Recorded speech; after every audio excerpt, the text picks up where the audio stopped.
Moi, j'ai un leitmotiv depuis que je suis arrivé ici, que je rabâche à mes collaborateurs tout le temps en matière d'exigence. Je souhaite que cette collectivité atteigne l'excellence territoriale.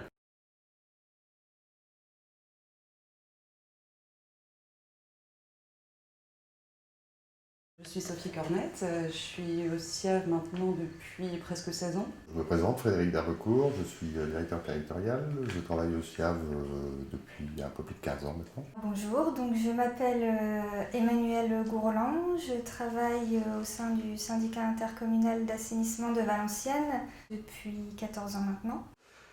Et je suis François-Laurent Faquet, je suis directeur général des services du syndicat d'assainissement de la région de Valenciennes, où on a pour vocation à protéger la ressource en eau. Et dont la tâche principale, les missions sont la collecte, le transport et le traitement des eaux usées. La raison d'être du SIAV est rendons l'eau à sa nature.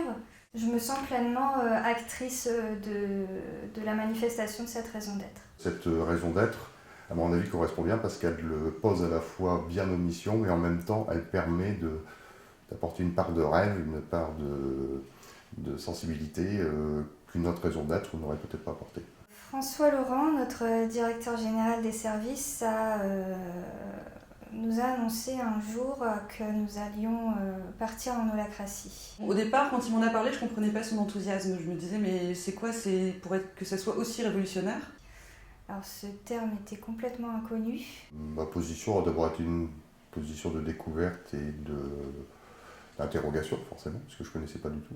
Comme je suis ancienne dans la boutique, j'ai vécu pas mal de tentatives d'organisation, de restructuration qui ont été plus ou moins heureuses. Je dirais elles ont été plus malheureuses qu'heureuses. J'ai lu la BD, ça m'a un petit peu déjà donné des idées. La peur du changement, la peur de l'inconnu, ça c'est normal chez chacun des partenaires et acteurs du SIAV. En même temps, bon, il faut le prendre comme un élément de progrès, comme un outil qui peut nous aider à mieux fonctionner et mieux remplir nos missions. Voilà. Et donc j'attends de cette holacratie qu'elle permette qu'on soit toujours à l'écoute, réactif et organisé en conséquence. Donc moi, c'est un modèle qui me plaît énormément dans la manière de travailler. Et il suffit maintenant de l'élargir pour qu'on parle tous le même langage dans l'organisation. Pour ma part, ça a été une remise en cause personnelle complète, qui était plus sur se recentrer sur moi-même. Voilà, moi j'ai toujours tendance un petit peu à écouter un petit peu les autres, essayer d'aider et parfois au détriment de soi-même. Donc ça peut arriver qu'on puisse se perdre à un moment donné. Mon diagnostic au bout de 5 semaines et que c'était un outil très original. Il est parfois difficile à appréhender dans sa forme plus que dans son fond. Il faut s'accaparer l'outil, il faut que ça devienne des réflexes, des habitudes. Et il y a aussi la peur de s'émanciper, de prendre des responsabilités. Mais les gens ont tendance à être maternés. Donc ils aiment ça, c'est confortable. Donc là aujourd'hui, on leur demande de prendre des responsabilités, d'être autonomes. Je suis en plein changement psychologique, je redécouvre mon travail, je peux travailler dans ce que je sais faire, je peux apporter toutes ces connaissances que j'ai à l'organisation, alors qu'avant j'étais plus à gérer des problèmes, à gérer de l'humain, à gérer les tensions de chacun, et finalement je ne produisais pas. J'étais payé pour gérer des problèmes, alors c'est souvent ce qu'on demande d'un manager, et il me semble que j'ai une expérience telle que je pouvais amener autre chose à cette collectivité. L'holacratie, pour moi, c'est vraiment l'épanouissement de chacun dans son travail.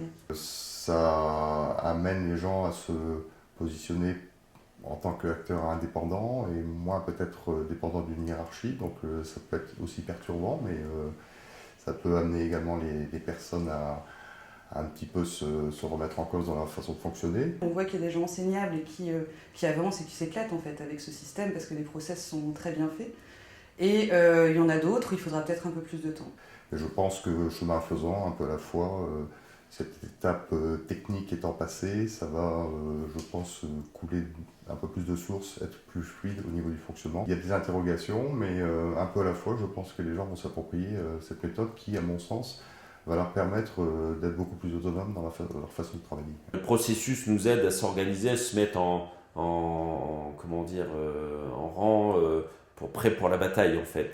L'apport pour moi au niveau de l'holacratie, c'est surtout au niveau donc de la fluidité, de la réactivité, de la transparence, et aussi au niveau du déroulement des réunions, parce que le process nous permet en fait d'aborder les points, que chacun y trouve son compte en apportant ses tensions, et donc le process fait que les réunions vont vite, et on a beaucoup d'efficacité. Alors, il y a deux choses que j'observe. Ce que j'observe, c'est qu'on ne vient plus me déranger dans mon bureau et me poser des problèmes sur la table.